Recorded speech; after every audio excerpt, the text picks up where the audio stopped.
In my years of doing this, so something like a little over 50 years, what I found is that many times in my life, things that surprised me were because they never happened in my lifetime before, but they happened many times in history.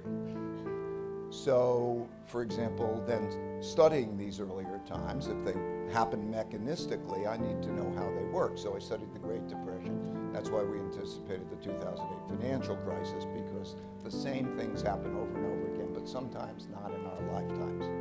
And so there were three big things that are happening to us that haven't happened in our lifetime. I like to measure things so I can see them in numbers and charts and so on.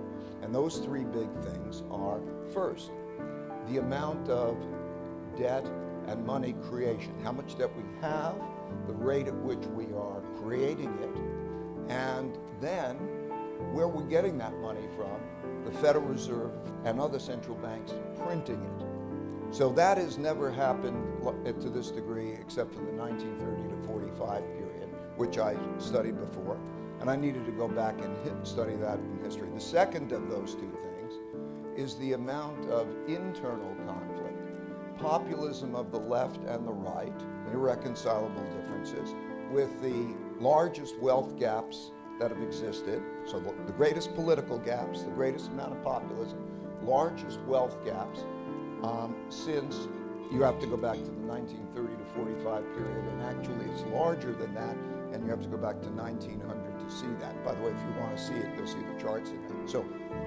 we have a financial issue, we have an internal conflict issue that has very big implications for how well our country is run, but also what does it mean for taxes? What does it mean for the value of assets? I need to understand that.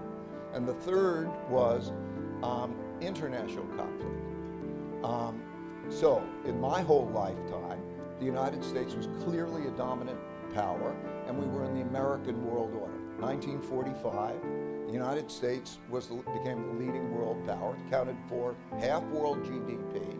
We had 80% of the world's money, because gold was money then, and we had a military monopoly. And so the reason that we were the world's power, that's why the United Nations is in New York, and IMF and World Bank are in Washington, so dominant. But we could see this conflict, this emerging competition. And the last time that happened was the 1930 to 45 period, and I need to study that. And so I studied that pattern. And these are the big things in our lives right now, but we are not acquainted with it. And so I needed to study the rise and declines of currencies, the rise and declines of empires. And because these cycles go on over a long period of time, I needed to see enough of those cases, so I had to go back, let's say, the 500 years. So I studied all of those. Now, I'm not an academic, I'm a practitioner. So it's not like I'm writing history books. It's for the purpose of making decisions today. So what I learned there has been important in our positioning in the markets right now. So it's just that practical. But those are the three big things. I also saw in history that there were two other things that were very important. One was acts of nature actually toppled more civilizations, killed more people than the others that I just mentioned. And they are droughts, floods, and pandemics. But like a pandemic, that's another one that comes along once in a lifetime and we don't see it.